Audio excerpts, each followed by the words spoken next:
Yes, they do. Yes, they do. They are Gosh. strongly in favour of change. Pope Benedict must be curling up, in horror at the thought of what they're saying. But that's very much the case. And I think the Sacred Congregation's position is emphatic precisely because it's under pressure. It wants to stop any discussion of the matter. And it's just intriguing that there's a note saying Pope Francis has personally signed and approved the statement. Peter, we must leave it there. Peter Lynham, thank you very much for that. And the lead is way opened up. We are looking at an America's Cup victory for Team New Zealand at this stage. Only halfway through. Yes, so stay tuned. Don't fall off your foils. Stay tuned. All the results and checkpoint.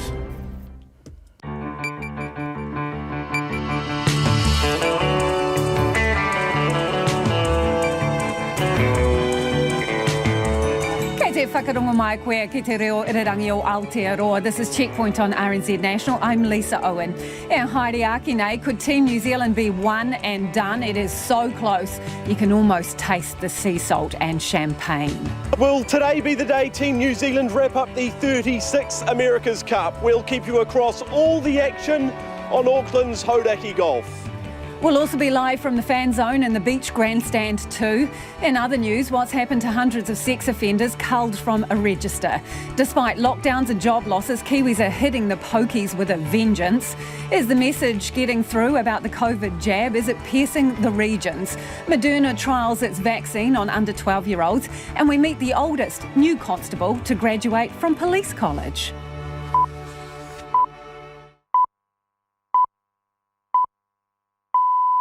RNZ News at 5. Kia ora ko Susana Leata with DNA. Racing's finally underway in the America's Cup following two initial postponements, with Team New Zealand needing just one more victory to win the trophy. Team New Zealand got the better of the start, opting for the right side of the course, while challengers Luna Rossa opted for the left-hand side. Team New Zealand rounded the first mark 7 seconds in front and were 9 seconds ahead at the second mark. At the midpoint of the third leg, Team New Zealand were 270 metres in front. Tens of thousands of people are turning out to watch from Auckland's waterfront. One spectator at the village in Auckland's Viaduct told RNZ she changed her flight to stay another day. I'm absolutely nervous. We need to win. We need to win today. Spittle's great. He could take 2 today, and then tomorrow's an open field.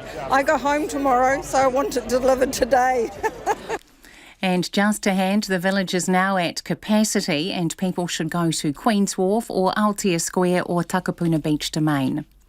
The Police Minister says nearly 600 child sex offenders have been removed from the National Register since February or are in the process of being removed. Amendments to the Child Protection Act 2016 are being today debated under urgency at Parliament. Last month, the Supreme Court found the Act wasn't clear when it came to people who committed an offence before it came into force and who were convicted and sentenced after that time. Porter Williams says the amendments will ensure those who have been removed are put back onto the register. To make sure that they know where they work, that they are clear about whether they work with children or not, are clear about their plans for travel, they know their names, their address. And without that, we cannot be sure that appropriate monitoring is in place. Police Minister Porter Williams. A police officer has been stood down after a video has surfaced which appears to show them telling a member of the public to kill themselves. The video, posted on Snapchat and then published by Newshub, shows an arrested suspect being called expletives before being asked why he doesn't just kill himself. Police can confirm the incident occurred in February last year following a family harm incident where a pregnant woman had been assaulted. County's Manukau District Commander Superintendent Jill Rogers says police have immediately commenced an investigation. A Hawke's Bay woman who filmed a truck driver performing a life-threatening overtaking manoeuvre says it was a heart-in-your-throat moment. Video of the incident on State Highway 2 last August was sent to Mainfreight and has recently emerged on the social media platform TikTok.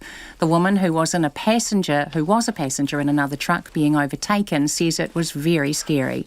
My heart went into my throat. It was definitely one of those moments that I will remember, that I will actually remember till the day I die.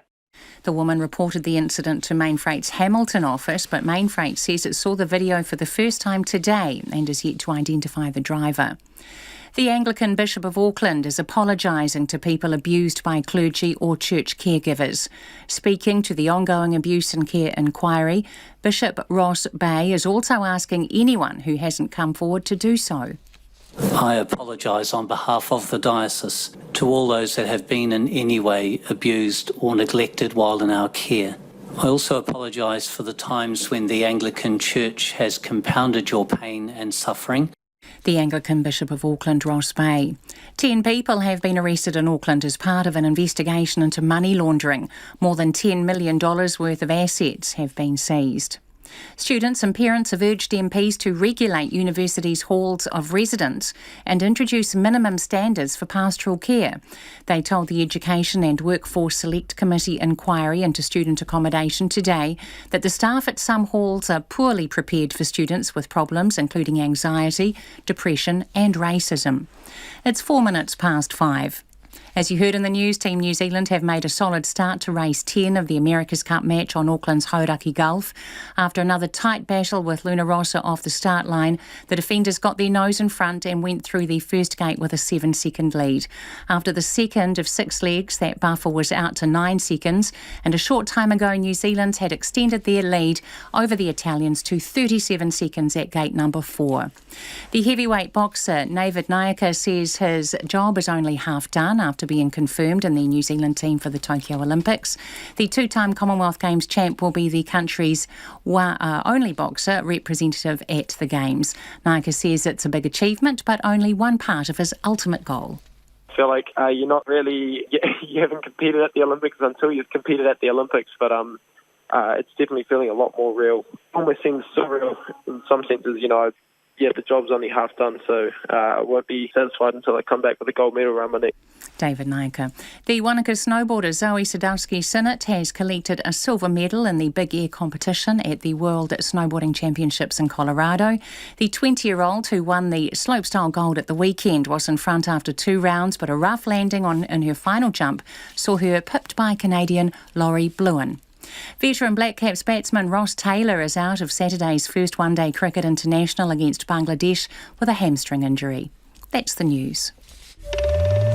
A Trans-Tasman bubble campaign gets its wings. The Australians and New Zealanders are not stupid people. We can make stuff happen and we can get stuff done. Soaring house prices. 3 ideas are ending interest-only mortgages, putting restrictions on debt-to-income ratios for investment properties, and requiring some amount of cash deposit, not equity only, for second, third, fifth homes. And sports. Pickleball people want to know other pickleball people. We could hear the sound of a pickleball. Look, pickleball people! There's a game going on. Smashing it. Morning Report, weekdays from 6 on air and online. Now the short forecast from Met Service to midnight tomorrow. Northland, cloud gradually increasing today with a few showers. Partly cloudy with isolated showers tomorrow. Coromandel Peninsula partly cloudy with isolated showers. Auckland mainly fine, however isolated showers today and again tomorrow morning. Waikato to Wellington, Bay of Plenty, Central High Country and Wairarapa, fine weather. Gisborne and Hawke's Bay, fine today, a few showers tomorrow. Bulla, Westland and Nelson, fine today, cloudy periods tomorrow and a few showers developing in the west tomorrow afternoon. For Canterbury and Marlborough, fine weather, becoming cloudy tonight, drizzle developing inland, cloud and drizzle clearing later tomorrow morning and becoming fine. Fiordland, Southland and Otago, cloudy periods, a few showers mainly in Southland and Dunedin, clearing today, fine tomorrow with some evening cloud. And Chatham Islands, fine, however showers developing tonight, clearing tomorrow afternoon. RNZ National, it's 7 minutes past 5. Thanks, Susanna. Kia ora, this is Checkpoint and I'm Lisa Owen. Well, Team New Zealand has one hand on the old mug in race 10 of the America's Cup. It needs just one more victory to win and is ahead, closing in on the finish line, with Luna Rossa running out of time. The highly anticipated racing was delayed a couple of times this afternoon, adding to the suspense of this regatta. While Nick Trubridge is at the America's Cup Village at Auckland's Viaduct. How's it going down there, Nick? Hi Lisa, yeah, well as you've just pointed out, Team New Zealand, I'm just glancing over at the TV next to me because it's really coming down to the wire. Team New Zealand in the lead on the final leg, Lisa. A huge crowd of supporters here behind me have gathered down at the Viaduct. It's so busy down here that they've actually closed off this part of the Viaduct. They're telling people to go to Aotea Square and elsewhere to catch up on the action. But as you've said, Lisa, one hand on the old mug. They are so close and they have got a lot of ground on Prada heading into this final leg. I've spoken to some of the fans earlier and they were supremely confident coming into today, Lisa. Here's what they had to say. I think they're going to do very, very well. They only have to win one, don't they? We're going to win today, mate. We're doing the double. It's just set up. It's just so fantastic. We are going to win. No question. Absolutely no question. Obviously, timing is perfect for St Patrick's Day and the sailing. How are you feeling about the day? I'm loving it. Just came in today from Mangra Bridge. And throwback to me. Just enjoying the atmosphere here in Auckland. Why are you so confident? Because you've got Jimmy Spittle, I guess. Because we are strong enough to do it. You've got confidence in Jimmy? Yeah, sure. Excellent. We have the best staff, the best team. Not the quickest boat, but... Forza Luna Rossa! Forza, forza, forza! Dai per l'Italia! Vai, giù! How do you think Team New Zealand are going to go? A definite win, yep. How do you think Team New Zealand's going to go on the racing today? Very good. Do you think we're going to win? I hope so. Are you guys excited to have a day out with Dad, is it? All the way from Pukekohe, haven't we? Yes. Are you excited for the day? Tell me how excited you are. Come on, get... Very excited! Are you enjoying yourself? Oh, loving it. Absolutely loving it. How do you think how do you think Team New Zealand's going to go today? Well, I say it's a mighty fine day, and it's good to have a win this way. Day off work today to enjoy it, or what's the go? Must do, isn't it? Must do. I actually pre-booked this about a month ago, so... Couldn't have worked out any better. The whole week off, so yeah, recovery time as well. Have you taken the day off for it? I'm in the Gold Card Club, so it's not a day off for me. Yes, I'm on night shift. I took the night off, and I might be ringing in sick tomorrow night as well. Hey, thanks so much for talking to us, mate. It's a great outfit. Yeah. Hello, Mum. Hello, Mummy, back there in Ireland. Is she really? Yes. She's 85 in July. Hello, Mum. Let's go, Team New Zealand. Don't give up, guys. Do not give up. We have one race to take, guys. Pretty lively atmosphere down there, Nick. What is it like right now? Oh, I hear cheers. Are we over the line? What's going on? Have a squiz at the TV. Is it close? Hi, Lisa. Yeah, it is. They are coming down towards the finish. So in about, within a couple of minutes, it is going to be pandemonium down here, Lisa. In fact, if you just listen to that noise, Lisa. They are so close now. I think they've done it. We'll give you some shots. We'll come closer. Yeah. We'll come closer. Wonder, Nick. Show us how packed it is down there. How tight are they packed in down there? If you're listening to this, the crowd is just going absolutely nuts down there at the Viaduct as we get closer to the final mark here with Team New Zealand. It seems just seconds away from winning, and that's it, isn't it, Nick Trewbridge? They've crossed the line.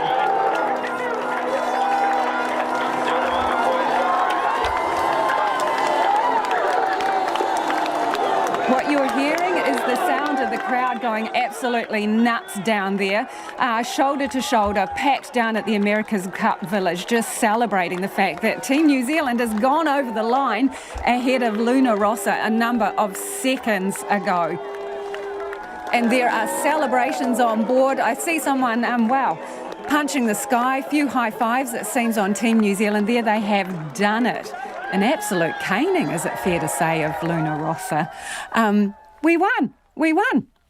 And Luna Rossa has just gone across the line now, and I tell you now, down at the Cup Village, they've had to close it off. There are so many people there. In the final few minutes, they were directing the crowd to go view the race elsewhere, and people are just going nuts there, clapping and cheering.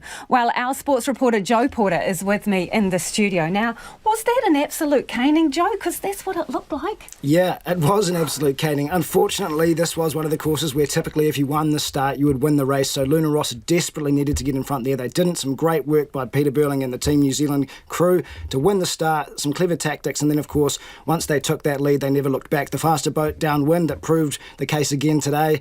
And, of course, the shifts that the Luna Rossa, the Italians, had hoped for just didn't materialise out on what was essentially course A after course AB had to be realigned due to the wind. So, consummate performance, consummate win from Team New Zealand, a lead up to 600 metres at certain points. You could tell even about leg 3 or 4, the Italians probably had given it away. The chatter really starting to go pretty low on their boat. Dominant performance, a great way to wrap it up on a beautiful day in Auckland. Yeah, I mean, even from some of the punters there that Nick Trowbridge was talking to, some of the Luna Rossa fans were yelling, faster, faster, faster. So, I mean, was it better technology, better boat or better team? Well, I imagine it's a combination of all things. I mean, Jimmy Spittle and Francesco Bruni are great sailors. The Italians are a great team. Team New Zealand did look to have the faster boat downwind, which gives them an edge on this course. They extended that lead on the first downward leg and just kept doing it every time. And then, of course, they know these conditions like the back of their hands. Great team. And I think the communication possibly from Team New Zealand and the decision-making today was great. And a few mistakes from Luna Rossa, the pressure obviously telling, and those mistakes proved their undoing. They couldn't come back from them. Luna Rossa had never won a race coming from behind. They'd only won the races on this course when they'd been leading. And so it proved today they couldn't do it. They can't come back from behind. If you're listening to us, at the moment we're playing some pictures, which is down at the America's Cup Village, and it is a sea of fans just, breathing out, I think it would be fair to say, relieved that we've got a win here. There's a lot of people with the Kiwi flag, New Zealand flag wrapped around their shoulders there, their faces painted with the New Zealand flag, just absolutely rapt that we have managed to take this away. Joe, in terms of Luna Rossa's race, did they make any particular mistakes? Or did we just take a more aggressive start, right out of the blocks? Certainly the start, Luna Rossa were desperate to win. They didn't. Team New Zealand winning that initial battle, which essentially was the race, then gone. But there were a couple of mistakes at the marks at the bottom gate. They had a bad bottom mark rounding from both boats, but Luna Rossa were particularly bad, so failing to capitalise on Team New Zealand's mistake and therefore losing that chance to cut the lead back. And unfortunately for Luna Rossa, that bad bottom mark rounding before they got into leg 4 was really their ultimate undoing. They couldn't get back from there. They were stuck in dirty air. And like I said, they've won when protecting a lead, but they never won from coming from behind, and it was just too much for them to pull back. So I know you like to keep an ear across the comms when they're on the boat. Could you hear any chit-chat between on Luna Rossa when things were sort of starting to go, well, can we say belly out? Well, that's right. At first there was very loud, clear communication. Jimmy Spittle and Francesco Bruni, you could hear them thinking they were still definitely in the race until that leg 3, but I think it was gate 3 or gate 2 where they had that really bad bottom mark. I think from that point on they knew they were against it to try and get back against Team New Zealand, who do have the faster boat downwind, and from there the chatter went pretty quiet from Jimmy Spittle, who's usually quite vociferous. So it was unusual, and I guess a telling sign that Luna Rossa there had felt like the game had gotten away from them. And what about on Team New Zealand? Well, Peter Burling's not the most effusive at the best of times, but it looked clear, calm, the communication was confident. Blair Chuk and Josh Jr. doing some great jobs of making sure that Burling knew exactly what was going on. You could definitely hear some nerves. You could hear the tenseness in their voices as they came down to that last leg, knowing that they had the lead and all they had to do was sail well, not make any mistakes, and they'd get over the line. But of course, with that comes its own pressure. But no, cool, calm and collected, and as we've come to expect from Peter Burling. Some of these guys are second-time winners, right? But home turf. Oh, yeah, absolutely. To win in Bermuda is one thing, in front of a few travelling Kiwis and a bunch of rich expats and whatever it might be from overseas. But to win in Auckland on Waitemata Harbour in front of so many fans, like you said, 5,500 packed into the initial viewing area, had to close it off and move people around. Just fantastic, great weather. Just the flotilla of boats out there, this line of white ahead of Rangitoto Island, just a beautiful sight, a beautiful boat in Te Rehutai, and a great win from Team New Zealand. And yes, to do it at home, Auckland back at level 1, couldn't ask for much more. So, Joe, thanks, Joe. Let's go back to the Cup Village and see how people, are celebrating down there. Our reporter, Nick Trowbridge, is among the great throng of people there. Nick, how is it playing out? Lisa, I am among the great throng, and I've some Team New Zealand fans actually just walked up straight next to me. How excited are you, sir? I'm very, very excited. What about this guy? Let's talk to some of these Team New Zealand fans. Sir, can I just ask you a quick question? How was that? That was amazing, brother. Awesome? Yeah. Good stuff.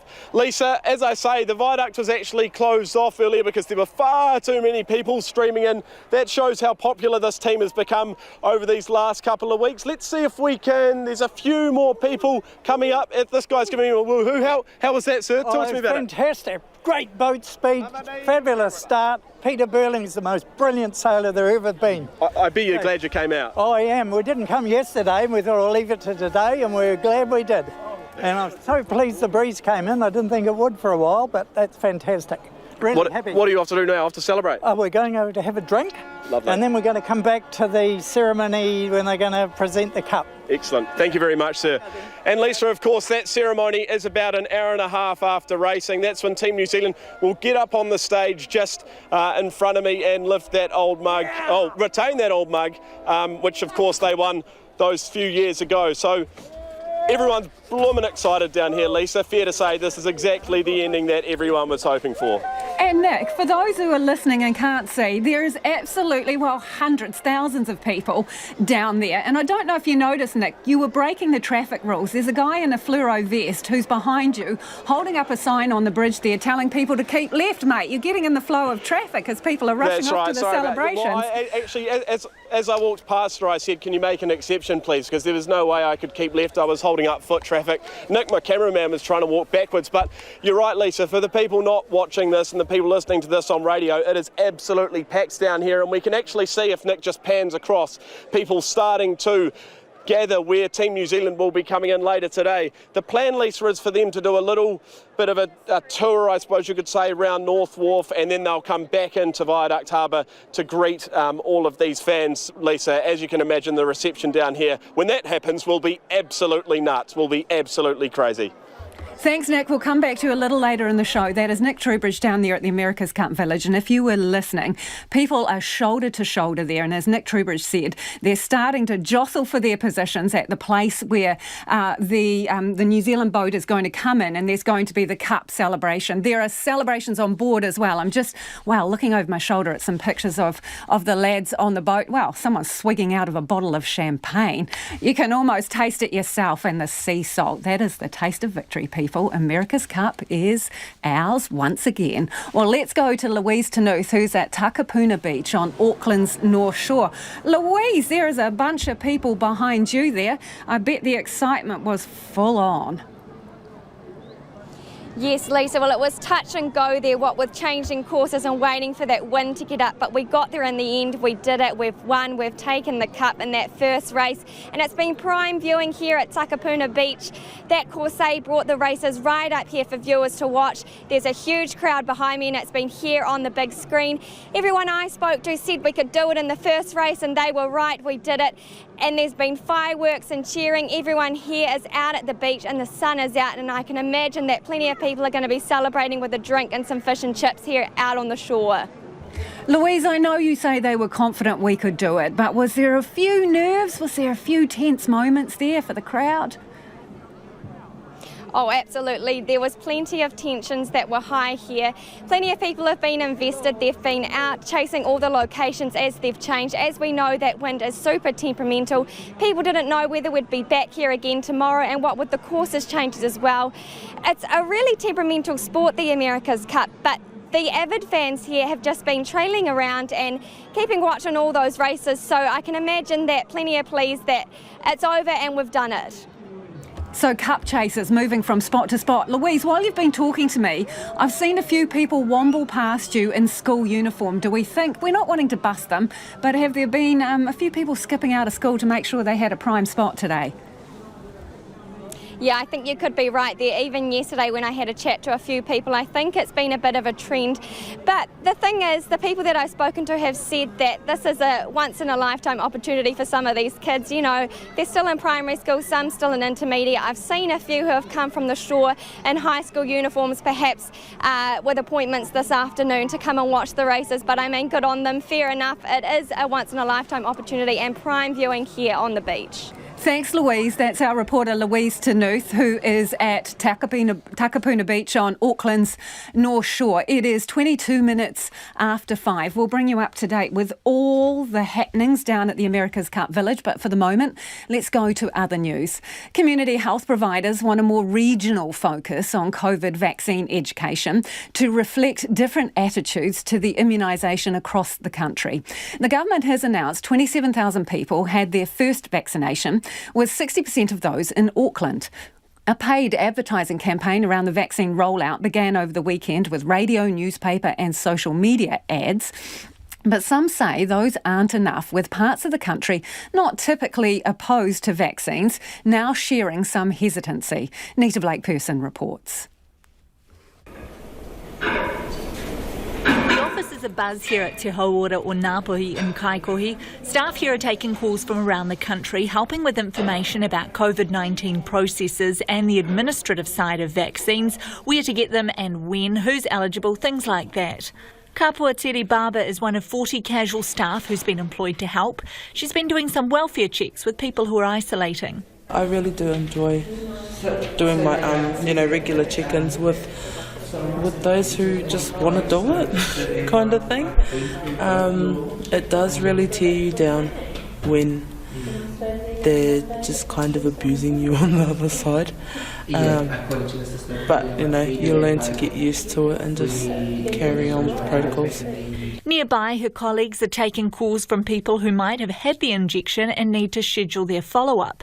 Any medical questions about the vaccine are referred to Healthline, and they've certainly had those unsure about getting the immunisation. Te Ropu Smith is the CEO of Te Hauora o Ngāpuhi and says the messaging could be better as many people just want more information, especially Māori. A lot of questions around messaging.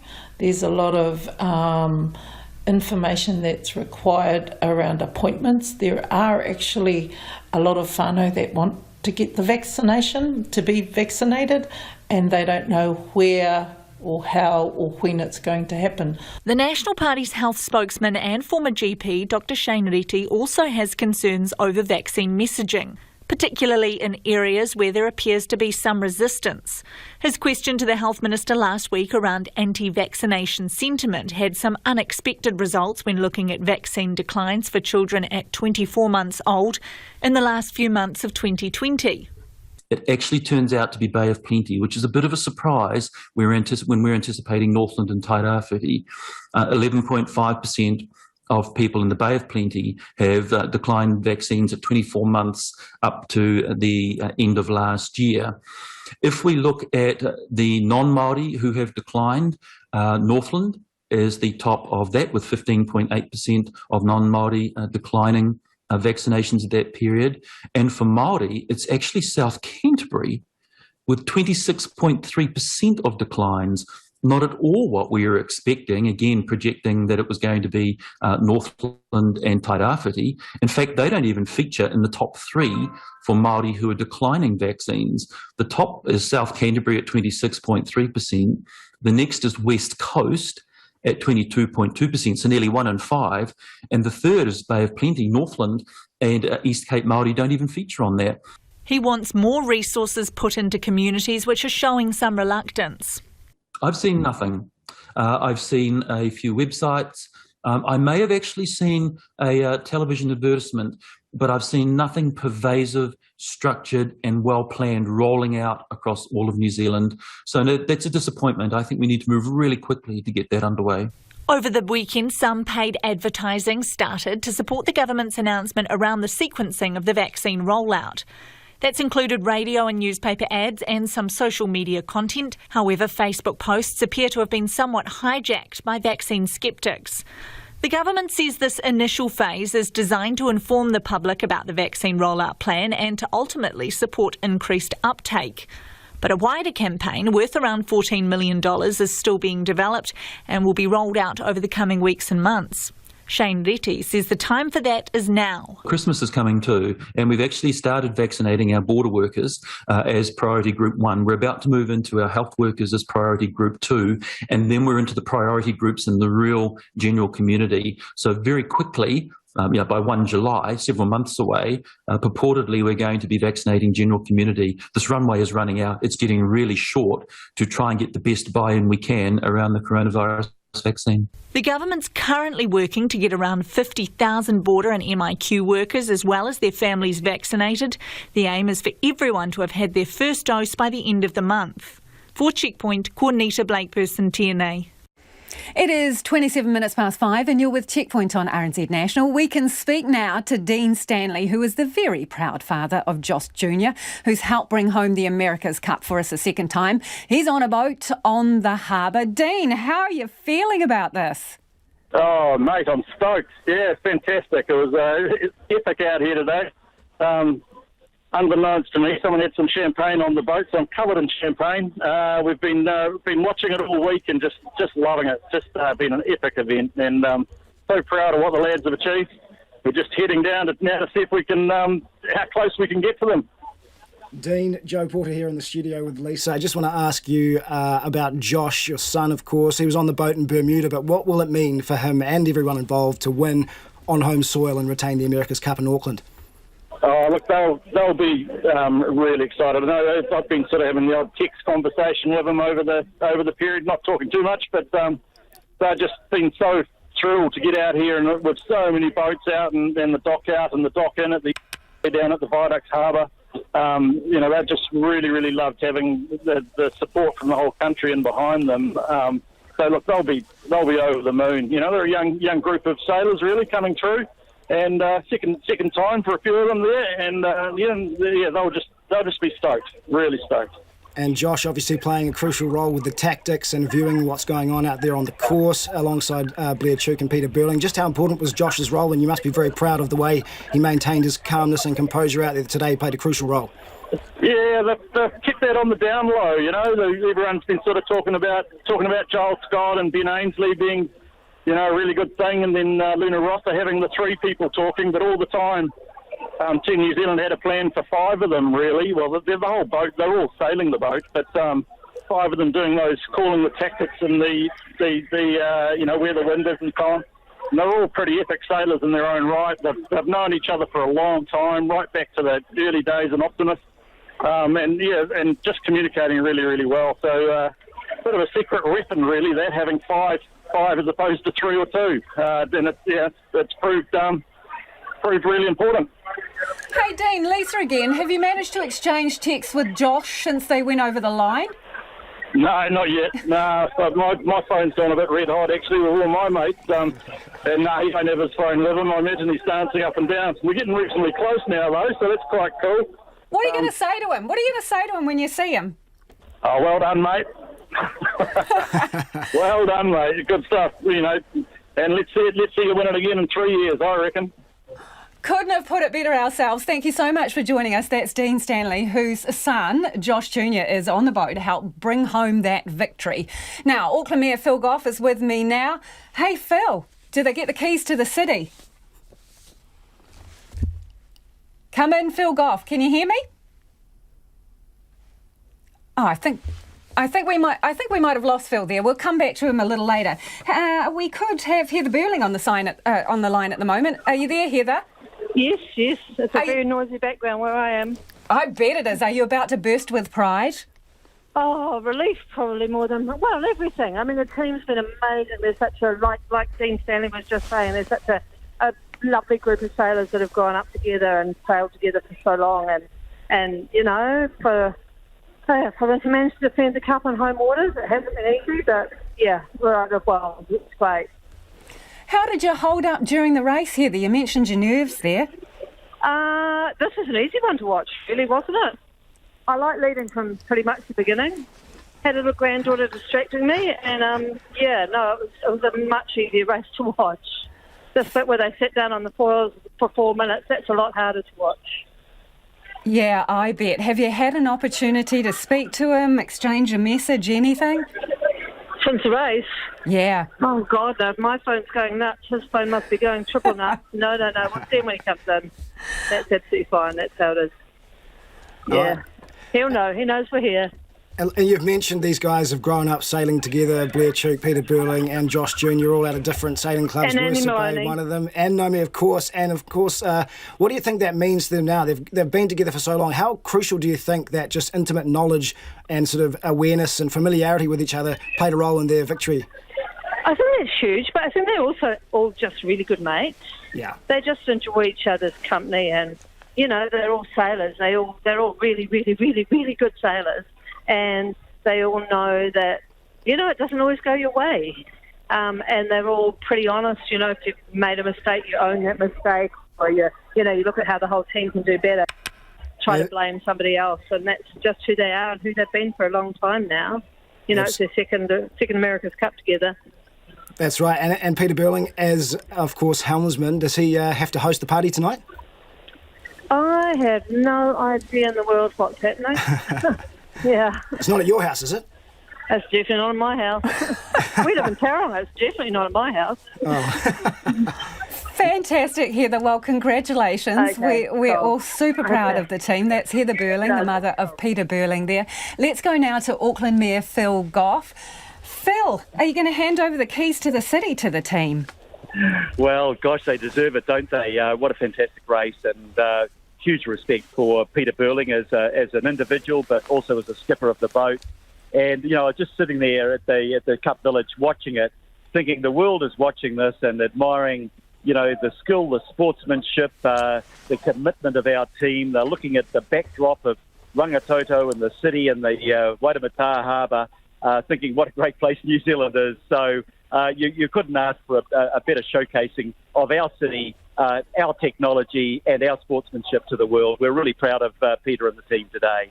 Yeah, so what was that like? Because obviously we've been through this period of time with the pandemic where we kind of haven't been able to stand shoulder to shoulder and really celebrate various things. So just give us a taste of the atmosphere down there.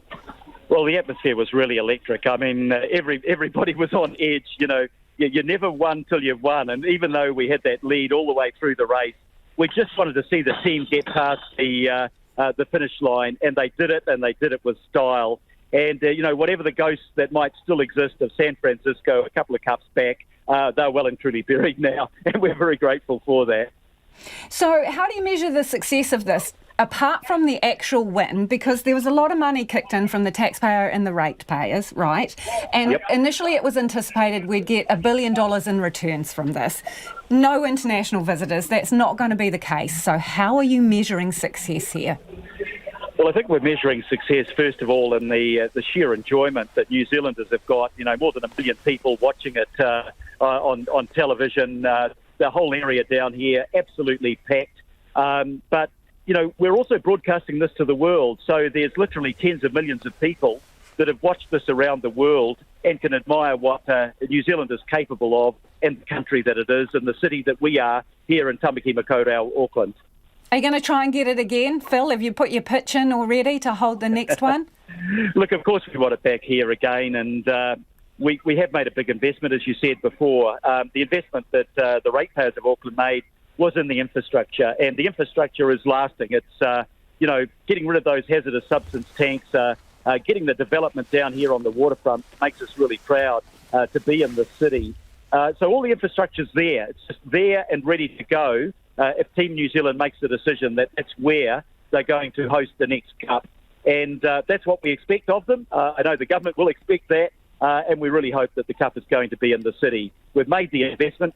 You're right, we didn't get the return because of COVID-19. We didn't get the tourists here, and we didn't get the super yachts here, but we did get the chance to showcase ourselves to the world and show our competence at hosting a Cup that must be one of the best Cups ever. So, Phil, just to be clear, is it your expectation that Team New Zealand should hold it here again in New Zealand? Because you'd be aware of the chatter that the race could be going offshore. So what are your views on that? Yeah, well, it's my expectation that they should hold it here. That's absolutely where they get the support. If you look at the race yesterday, one of the reasons that we succeeded was that Peter Burling was on his home patch and he knew exactly where to catch the wind. The country was behind them. The spectators were behind them. This is a great place to host the Cup. So having made that investment, I hope that the decision by Team New Zealand is to host it again in Auckland, in New Zealand, so that all of us can get the benefit of that again in 3 years' time. How would you feel if they take it offshore? Well, in the end, that would be their decision. But they've got huge support. They got huge support from the city, the people of Auckland, in terms of putting the infrastructure in place. They got huge support from the government of New Zealand that paid for the hosting fees and paid for the fees to keep the team going in between races. And that offer, I think, from government will be on the table again. So I'm hoping that Team New Zealand will pick it up. I'm sure that people like Stephen Tindall, that's so closely associated with the Cup, would be himself really keen that this Cup is again hosted in Auckland, and that Auckland and New Zealand gets the benefit of it, and Team New Zealand gets the benefit of the huge support that all New Zealanders have given them. So, Phil, in the nicest possible way, are you saying they owe New Zealanders this, a second go? I'm saying it would be great for us to have a second go. We've made the investment. We've been behind the team. We've supported the team. And we'd love them to reciprocate. Appreciate your time. That is Auckland Mayor Phil Goff, who was down at the Viaduct when we won the America's Cup.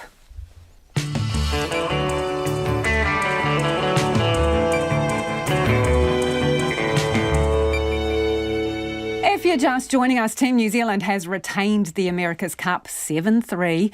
We'll go live to our team at Auckland's Viaduct as a victorious champagne-soaked Team New Zealand crew heads to shore. Plus, heightened calls for a trans-Tasman bubble and a trial in the US and Canada sees children now receiving Moderna's COVID-19 vaccine. We would love your feedback.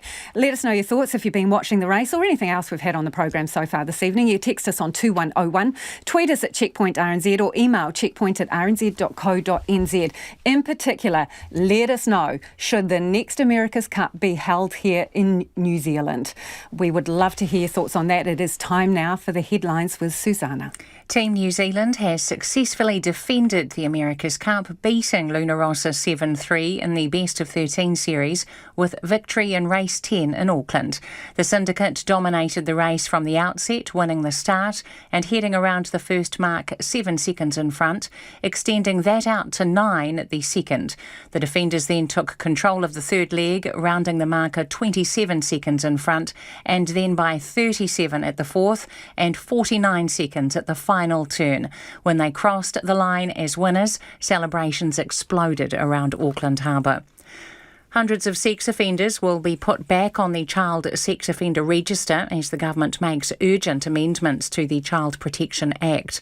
But the Police Minister, Poto Williams, is unable to provide assurances that hundreds of offenders who were removed from the register last month haven't taken advantage of that freedom. The Anglican Bishop of Auckland is apologising to people abused by clergy or church caregivers. Speaking to the Abuse and Care Inquiry, Bishop Ross Bay is also asking anyone who hasn't come forward to do so. The head of the country's managed isolation facilities is defending the different rules for staff while they're on military bases, saying the bases are more communal spaces with shared facilities. Defence personnel are barred from gyms, bars, mess halls and other communal facilities while working at MIQ and for 1 week afterwards, but face no such restrictions in the community. MIQ head Brigadier Jim Bliss says the Defence Force also has to protect its operational capabilities if it needs to deploy staff to the Pacific for disaster relief. Students and parents are urging MPs to regulate universities' halls of residence and introduce minimum standards for pastoral care. They've told the Education and Workforce Select Committee inquiry into student accommodation today that the staff at some halls are poorly prepared for students with problems including anxiety, depression and racism. Those are the latest news headlines on RNZ National. Our next news and weather is at 6. Thanks, Susanna. Kia ora anō. This is Checkpoint and I'm Lisa Owen, joined by Joe Porter, sports reporter, on this day where New Zealand has retained the America's Cup with victory on the Hauraki Golf this afternoon. They've held off the challenge from Luna Rossa to take the regatta 7-3. There have been celebrations on board the boat that carried the team to victory just over half an hour ago. Here's that moment, courtesy of TVNZ. Today, it will be Team New Zealand and Te Rehutai making history on the Hauraki. The old mug is Aotearoa's again. When this concept for this foiling 75-footer was first floated in 2017, there were many people, many doubters said the boat will never fly. Te Rehutai has just flown into the history books, winning the 36th America's Cup. Well, let's go back to Nick Trubridge, who is in the America's Cup village. Nick, is it still pumping down there? Hi Lisa, it is still pumping. I'm actually just outside the village and I'm at sea level, just sort of in the entrance to Viaduct Harbour. And this is where Team New Zealand will come around and probably any time now, round here, round to see the crowds and then back to their base, which is just to my left.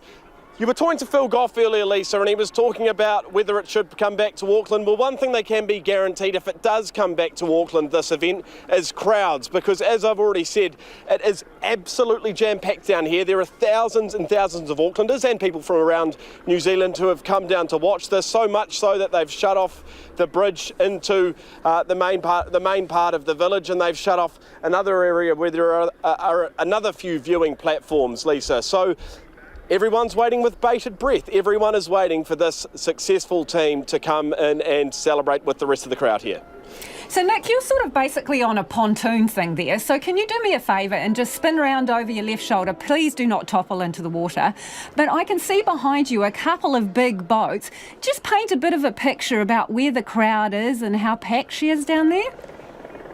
Lisa, yeah, so if you just come back over my shoulder, so there are two really big boats, but bigger than any boat I could ever wish to own, behind me, and then in behind those boats there are literally rows and rows, probably about 30 rows deep on the America's Cup village, at the America's Cup village itself. They've all got their New Zealand flags. There's a few sort of high-rise bars up there as well, the mum tent and another bar up there where people are all on the decks.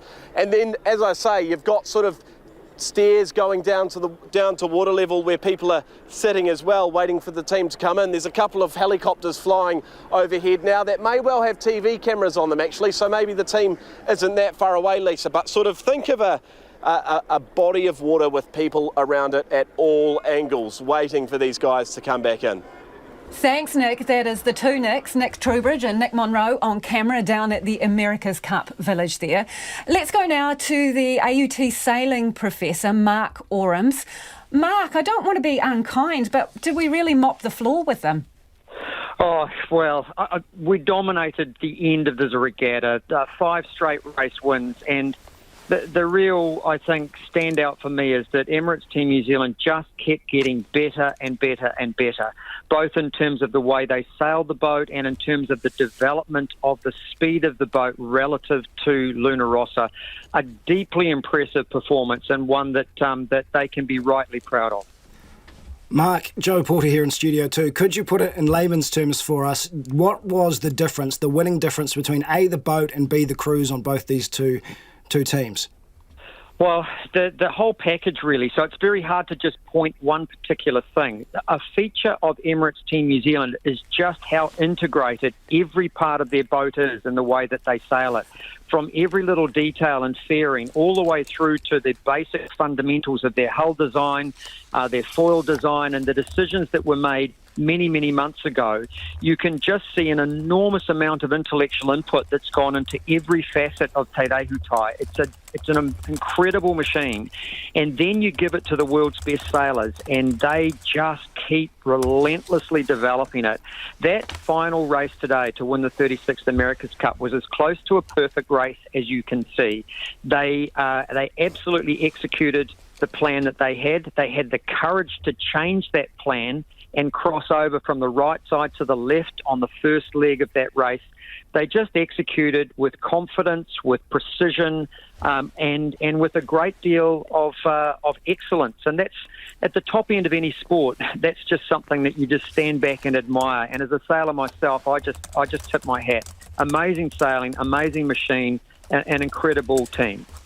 Mark, while we're talking to you, we can see from our camera that the boats are coming slowly into the Viaduct harbour, and the wharf is lined with a ton of people waiting to cheer these teams on, our team in particular, and see, obviously, the cup ceremony. I'm just wondering, how much of a role do you think the relationship between Blair Tuke and Peter Burling had in this victory?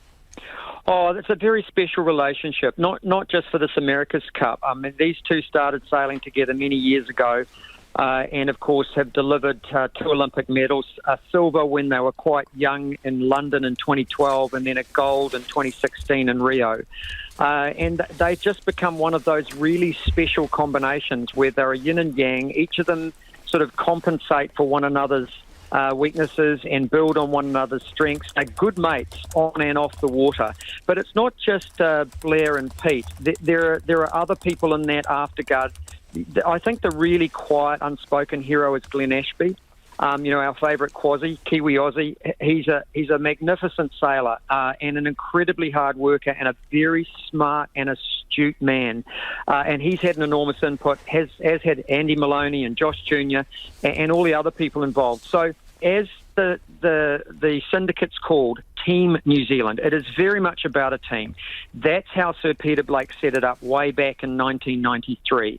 That ethos has persisted all the way through to today and has been really very much part of the successful recipe for what is now the most successful America's Cup team in the last 30 years. Mark, the dual helmsman approach from Luna Rossa, although we saw Team New Zealand kind of doing something similar and possibly even using up to 5 people communicating as tacticians, was that a mistake from Prada, using that dual helmsman approach? No, I don't think it was at all. In fact, it was interesting. Right through this America's Cup, we never talked about it because it just didn't seem to be a feature. Luna Rossa developed that, and it was very innovative, and still is, and they managed to make it work. Emirates Team New Zealand had their own system, and they managed to make that work. So I don't think that was a significant factor one way or the other.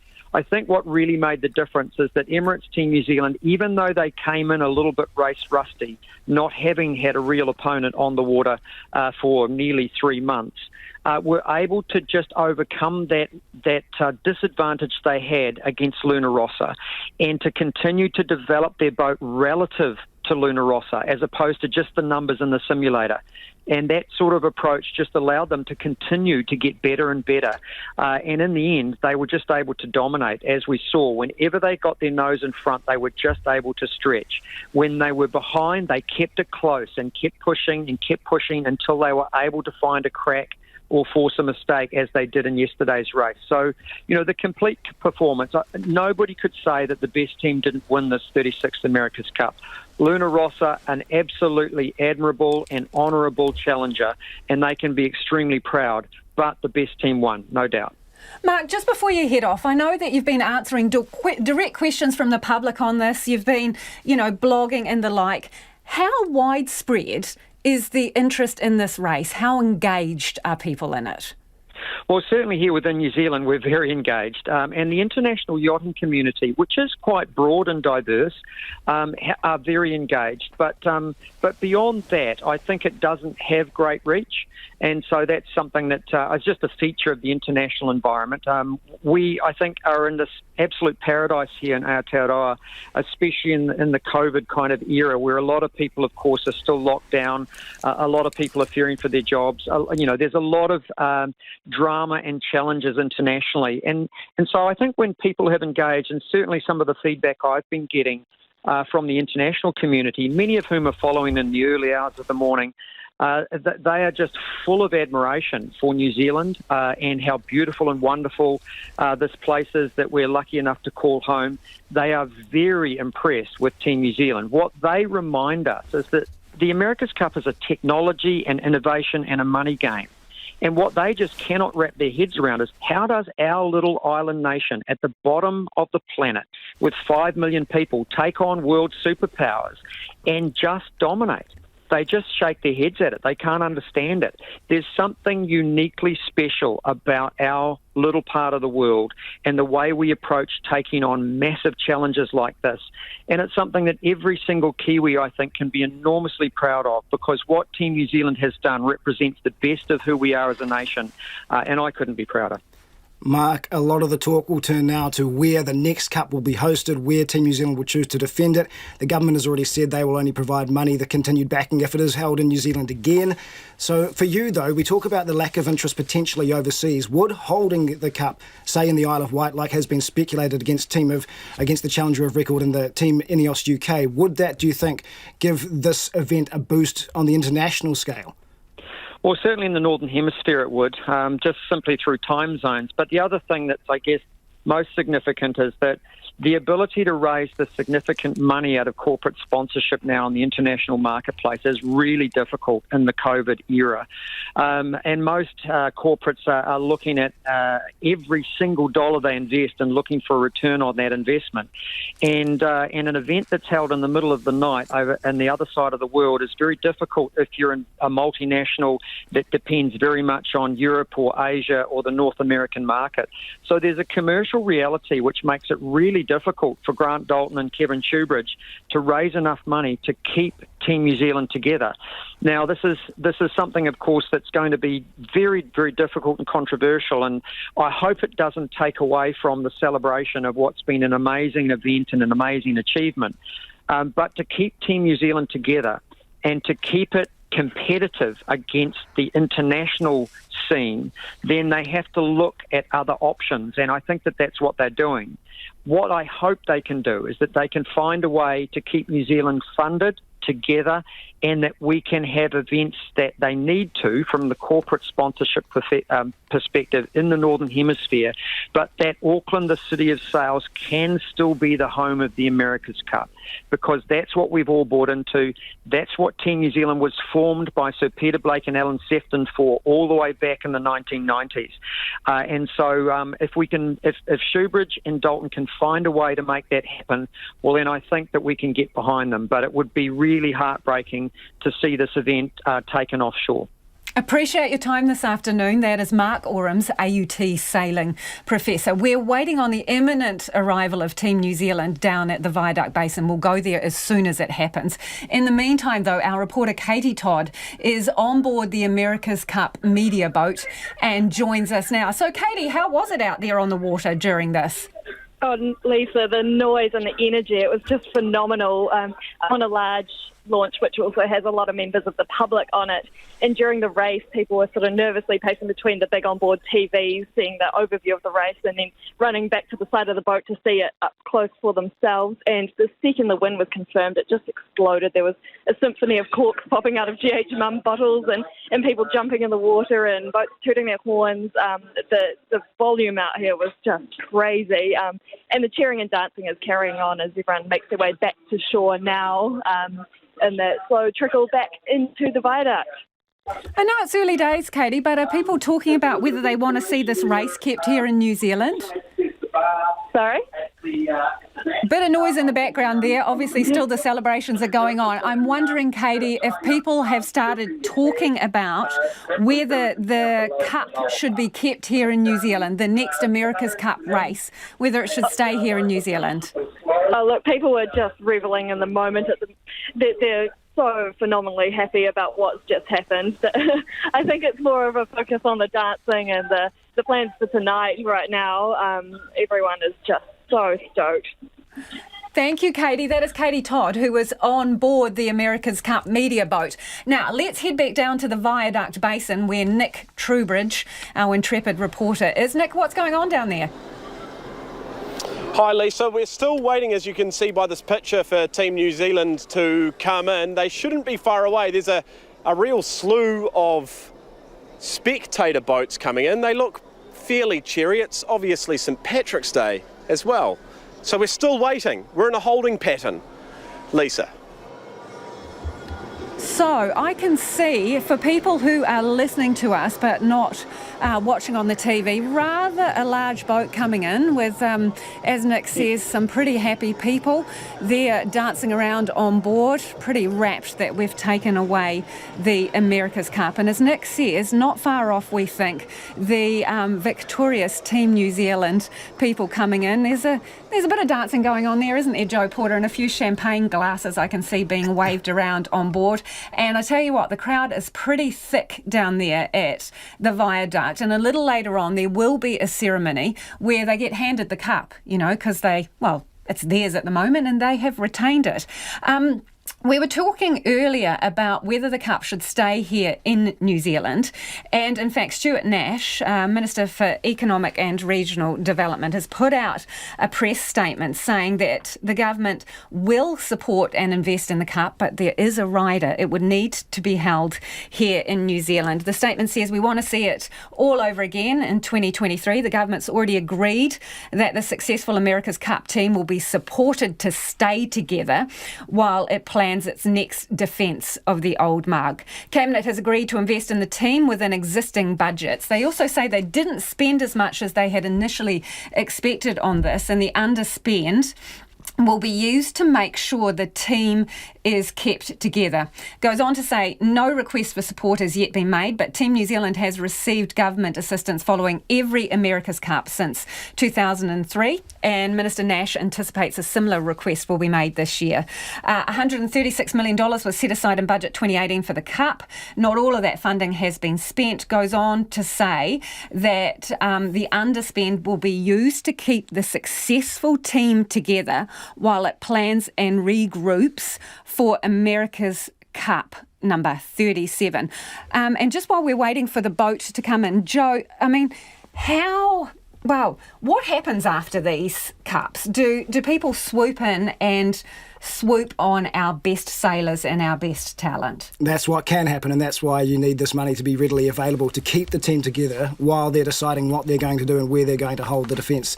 So it's a congratulatory message from the government and saying we will support you to make the right decision, which will be holding it here in New Zealand again.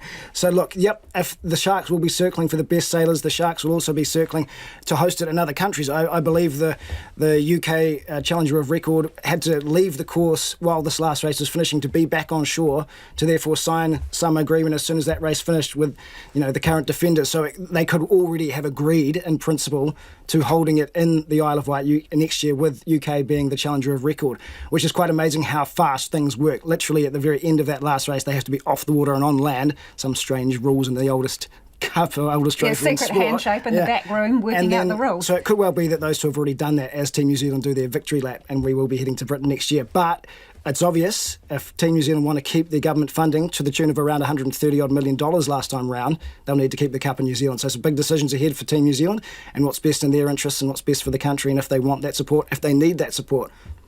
Yeah, interesting also, Phil Goff made it very clear that he would like to see it stay here. Yeah. Does it have the interest and the overseas draw? We haven't been able to obviously have tourists here because the border's closed. We were hoping to make $1 billion out of this, and clearly, speaking to Phil Goff, not going to get anywhere near it. No, but do we get the profile out of it, Joe? I wonder how much. I wonder how much interest there is outside of New Zealand. Like Mark alluded to, fantastic engagement within the country, particularly in Auckland, engagement within the sailing community globally. However, if you go on to social media, you find people in other parts of the world, Kiwis in other parts of the world, going, is it only because I grew up in New Zealand that I know about the America's Cup and think that sailing's a big deal? There's nothing in the British press about it. It's very hard to find in any of the sports pages in the UK or North America. So certainly, interest overseas isn't at the level it is here by any stretch of the imagination.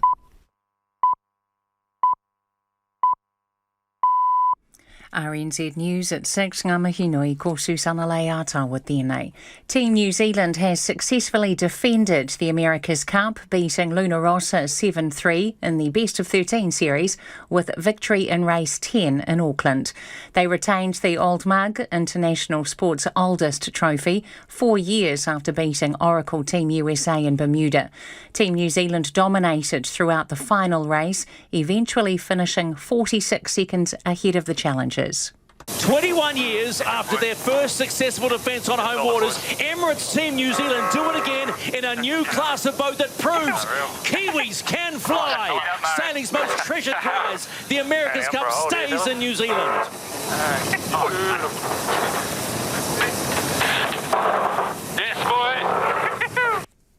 And it was standing room only in the Viaduct village where the crowd went wild.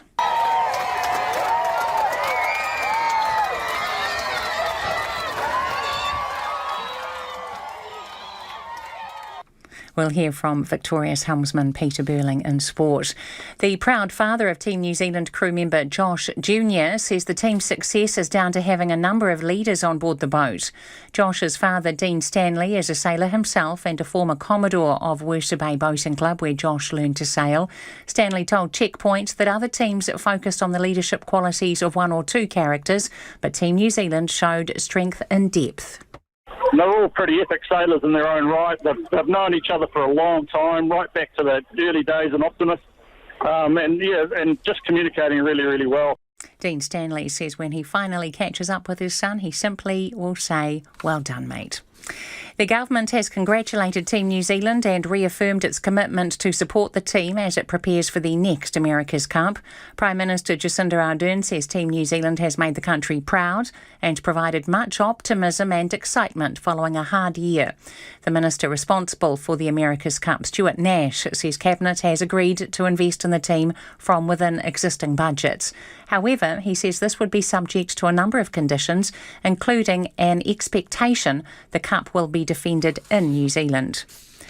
Police Minister Poto Williams says she was disturbed to see a video of what appears to be a police officer telling an arrested suspect to kill himself. In the video posted on Snapchat, a handcuffed man in a police car is sworn at and asked why he doesn't just kill himself. Poto Williams says the incident shouldn't have happened. Police have announced an immediate inquiry and the officer in question has been stood down.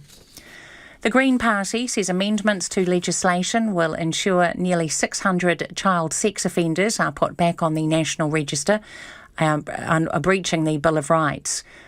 The government is making urgent changes today to the Child Protection Act 2016 to ensure hundreds of offenders who were taken off the register following a Supreme Court ruling are reinstated. Green MP Golriz Garaman says politicians can breach the Bill of Rights when it is reasonable, but she told Parliament the register doesn't help to protect children. There is very little evidence that it works at all in the jurisdictions where it has been applied. The amendments are expected to pass through all stages this evening.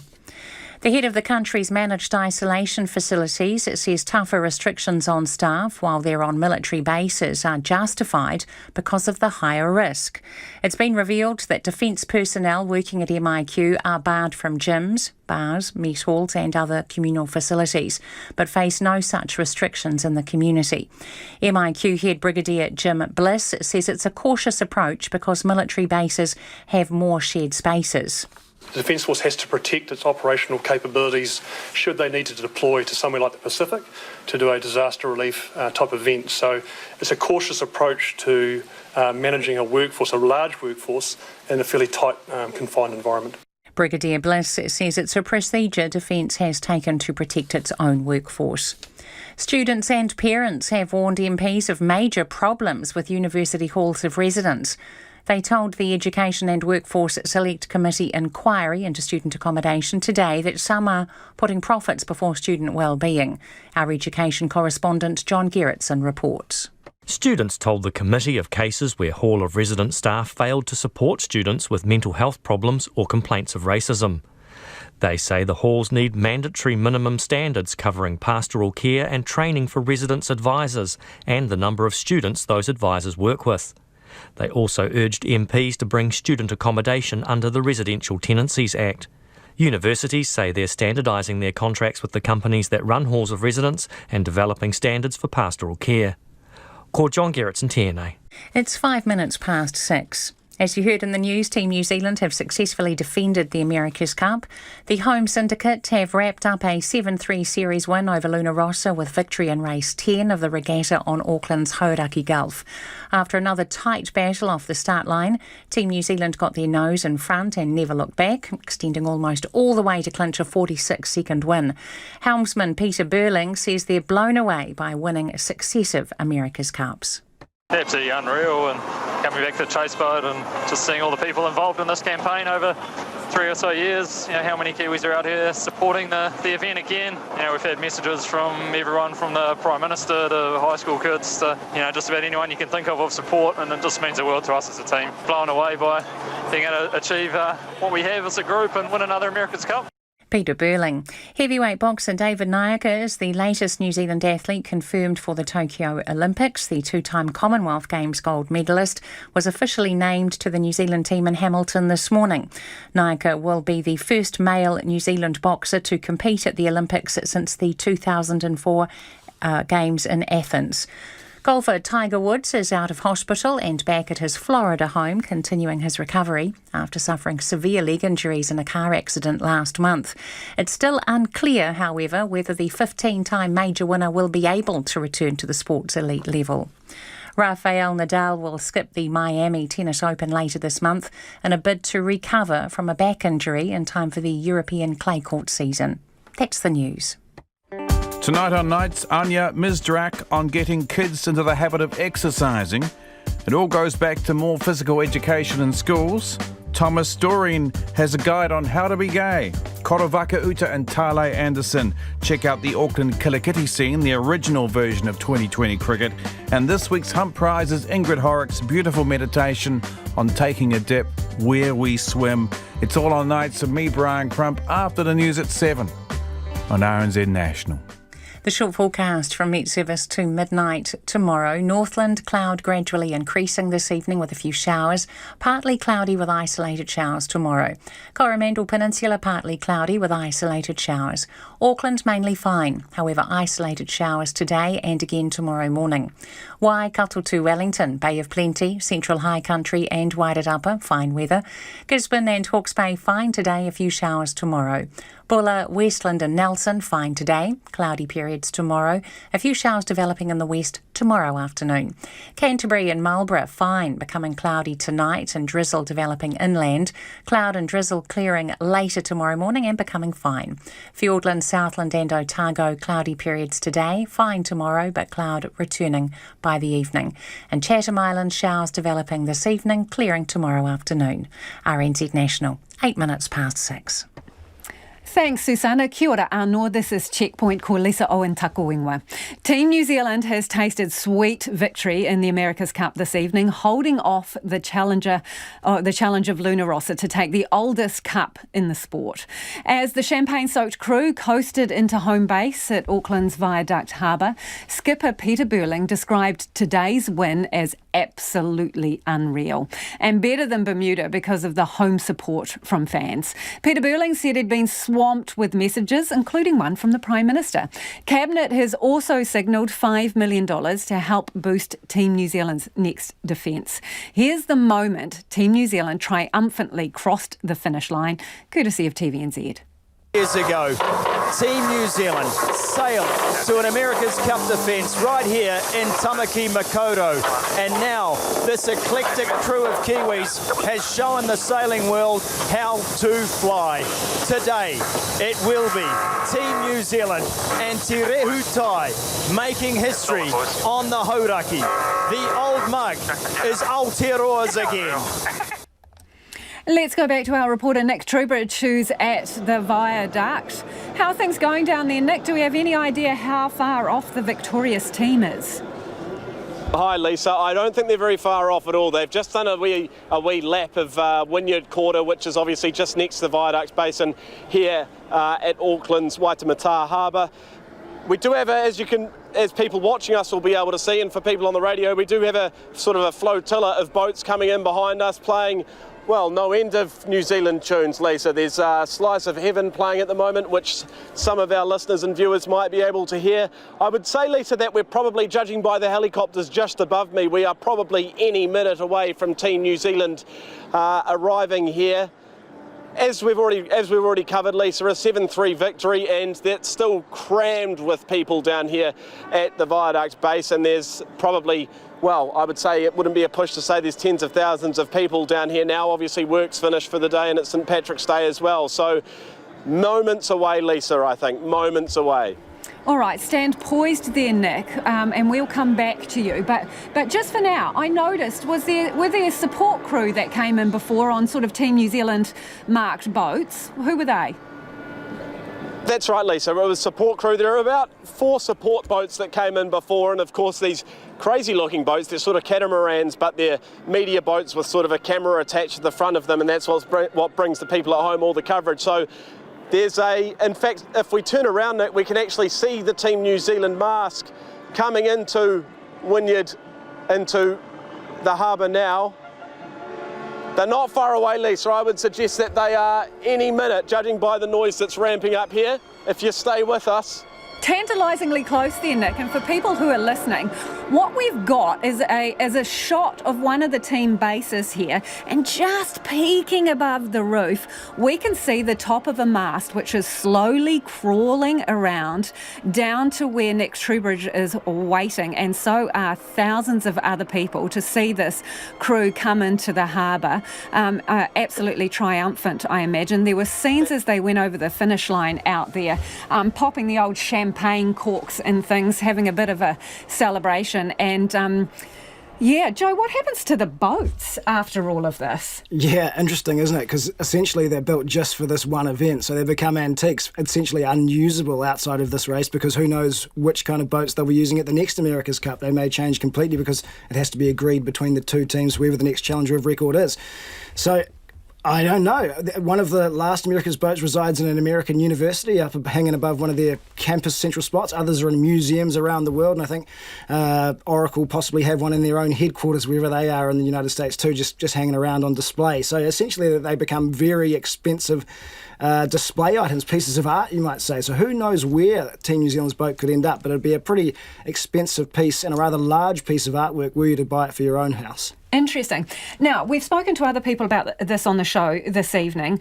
It is Team New Zealand, that's the name, but Peter Burling and Blair Tuke, tell us about that relationship and how it has played a role in this victory. Yeah, well, they go back a long, long time before they became Team New Zealand members and before they became the successful men's pair or the duo that won Rio Gold in the 49er class in sailing. So they've obviously been racing against each other and with each other since they were teenagers, or possibly even before that. And then, of course, together they formed that successful gold medal winning Olympic champion team in Rio on the 49er boat, looking to defend that title in Tokyo. So a fantastic partnership there. Hold that thought, Joe, because just while we've been talking, that boat that we were speaking of earlier has just creeped around the corner into the harbour, and the team is on board waving to the crowd, some of them with their helmets still on, so it's hard to pick the players. Can you spot anyone there, Joe? But they are they under tow, being towed in here, waving to the crowd against a backdrop of a couple of whopper yachts with supporters standing there waving them in, and you can see an enormous crowd there, shoulder to shoulder, being waiting probably for just over an hour now since they went over the line victorious, holding on to the old mug, coming in there to waves and cheers and shouts, and they're motoring in now where they're going to that ceremony. But on the line now, I think we've got Commodore Aaron Young, the Royal New Zealand Yacht Squadron home base of the Cup. Aaron, where are you right now? I'm actually just in the base, waiting for the boys to arrive back on the boat. They're about 30 seconds away. Quite a bit of noise and excitement down here. I bet. You must be absolutely thrilled. Yeah, look, it's almost surreal. Again, it's very, very happy for the team, very proud of the team, and what Emirates Team New Zealand have done for the country and to retain the America's Cup is, immensely satisfying and amazing day. Aaron, is it too early as Commodore to talk about where this Cup's going to be held next? No, look, I think today is about actually celebrating the winning of the 36th America's Cup. Let's all enjoy that. There's a lot of years gone into this, and the team needs to enjoy it. You talk about enjoying it. What's the plan for tonight? How do you celebrate? Sorry, what's that? You'll have to repeat. You talk about enjoying it. What's the plan for celebrations tonight? How do you do that?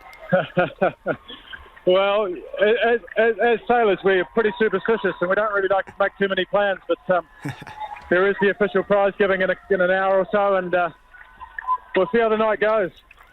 Aaron, will these guys be absolutely knackered? What kind of energy, nervous energy and physical energy goes into a race like this?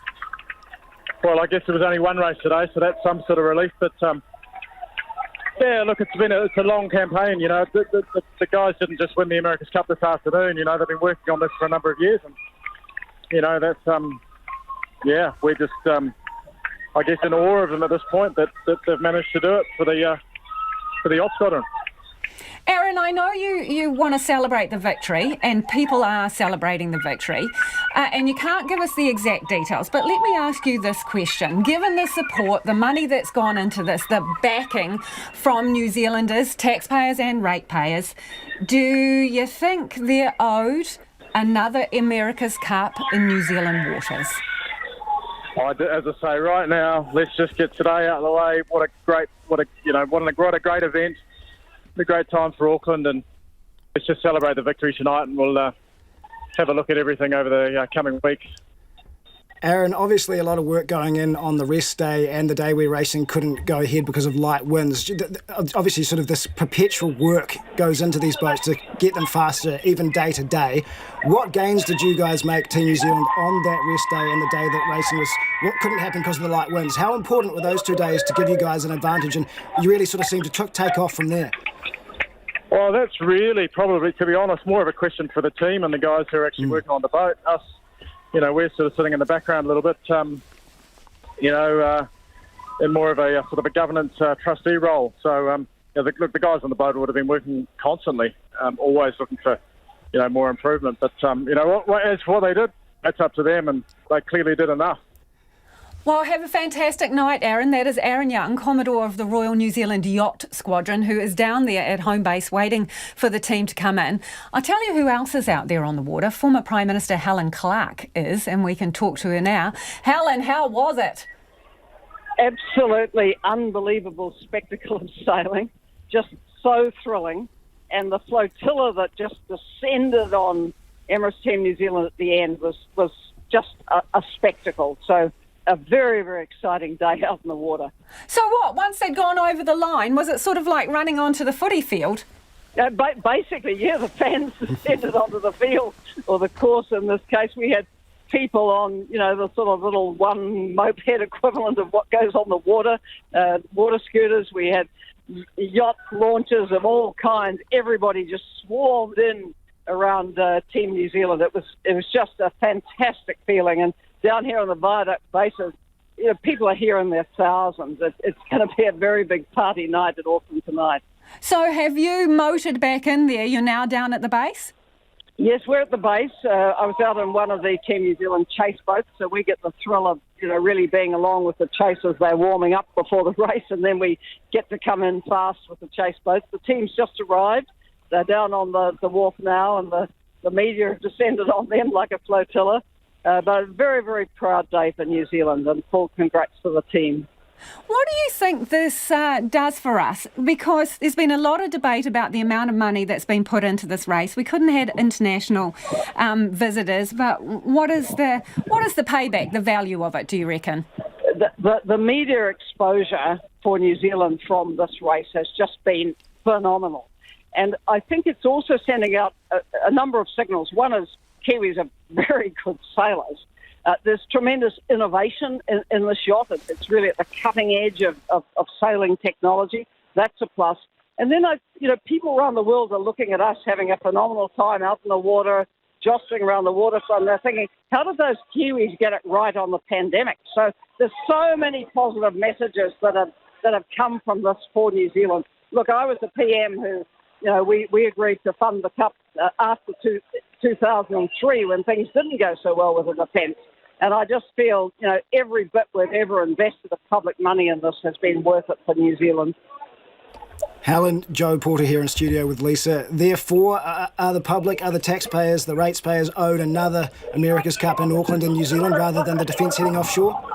Well, all the talking will start now, right? And, I think New Zealand, has to really think hard about wanting to keep this. I mean, I want to keep it. I want to see New Zealand and Auckland have this kind of excitement for, the next time round. This is the first successful defence we've had since the beginning of 2000. It's been just phenomenal.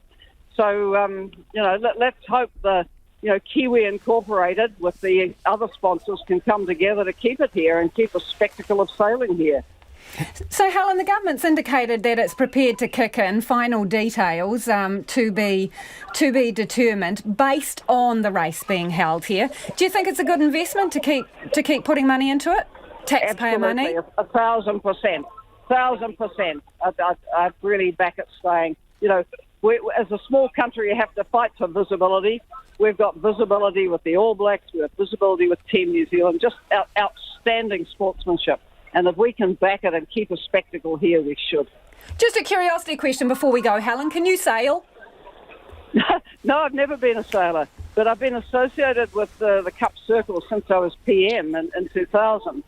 Around in 2003, which didn't go so well. I went to Valencia as PM. I've become the patron of Emirates Team New Zealand for this bid. So, I'm committed. I'm a devoted fan, and I'll do whatever I can for them.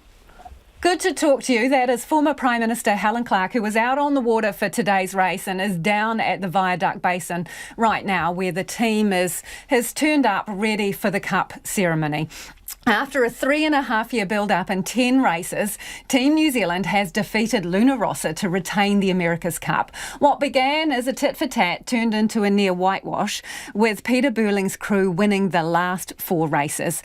Lydia Batham takes a look back at how the competition played out and how the team's top dogs felt about it. For 80 days, Emirates Team New Zealand watched on, waiting to see who they'd race for the America's Cup. First to fall was American Magic, with Dean Barker at the helm, and then Ineos Team UK, skippered by Ben Ainsley, cementing Luna Rossa as the challenger.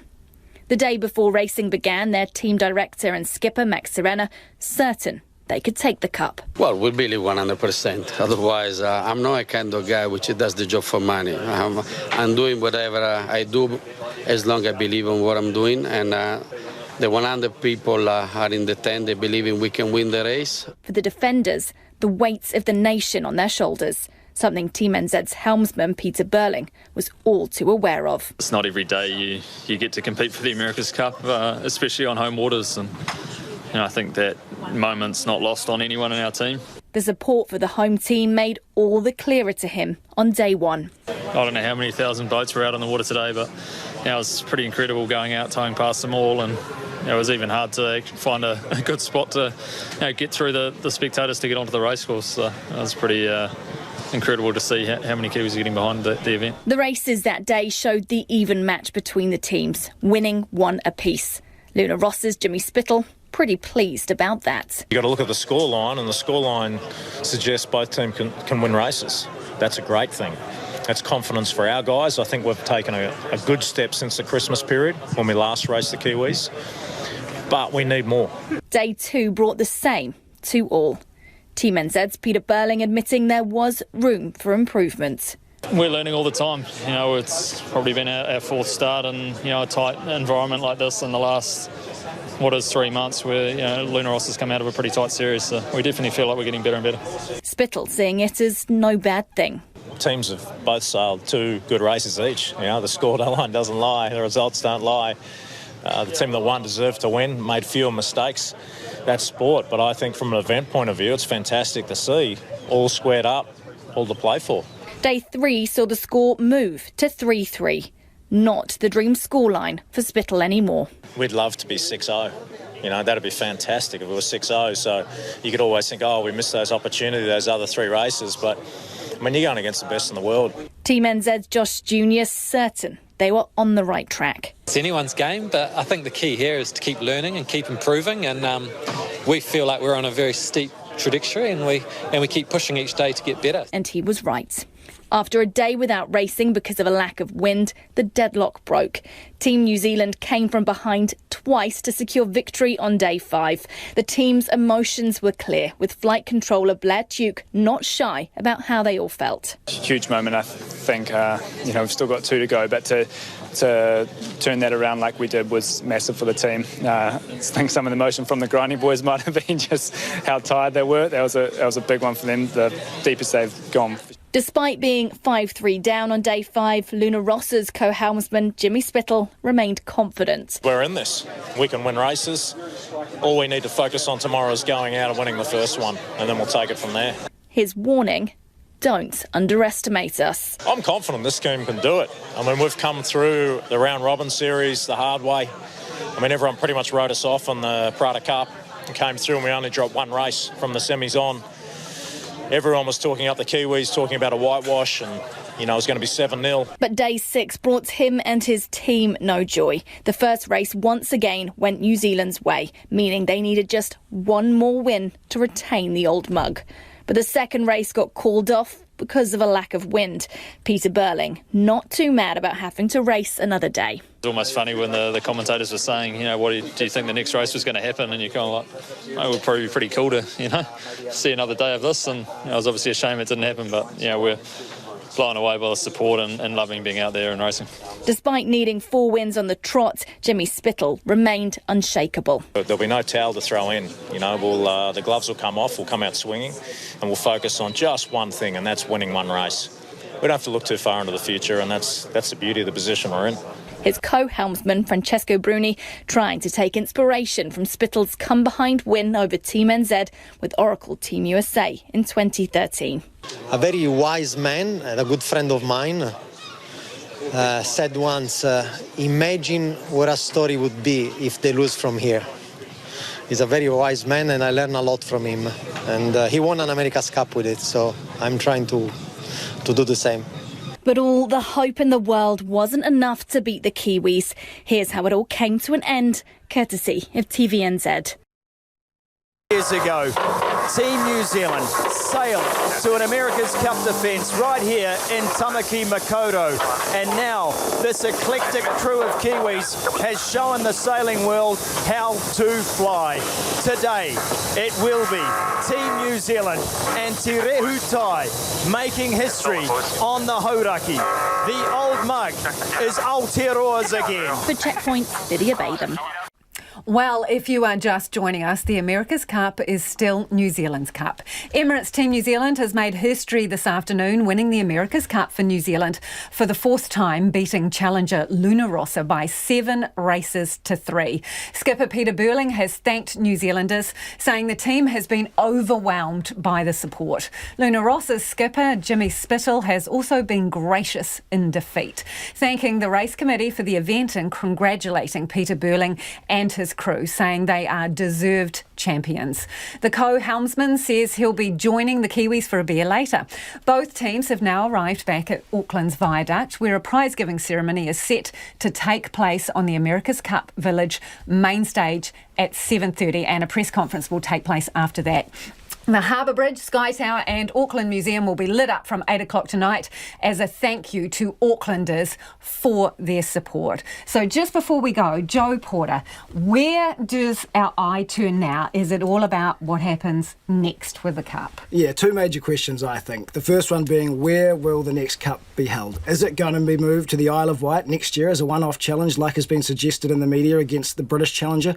Or will they need the money that's coming from the government support and decide to keep the next defence in New Zealand? That's the big question. Does it work for them economically to move it offshore? Does it work better for them or not? Now, that's the big question. Yeah, absolutely. All eyes will be on that. Well, thanks for joining us tonight. Don't you forget you can go online, check out all our stories, all our video pieces will be up on our Facebook page. First up, we'll be back with you first thing tomorrow morning with all the mop-up or wash-up, should we say, from the America's Cup. And Joe, wow, that was pretty exciting, wasn't it? Yeah, not a bad way to end the day on a Wednesday, was it? Midweek celebrations.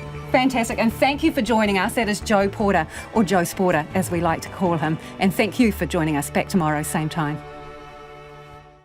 RNZ News headlines at 6:30. Auckland's Viaduct has erupted in celebration as Team New Zealand retains the America's Cup, beating Luna Rossa 7-3 in the best of 13 series on the Hauraki Gulf.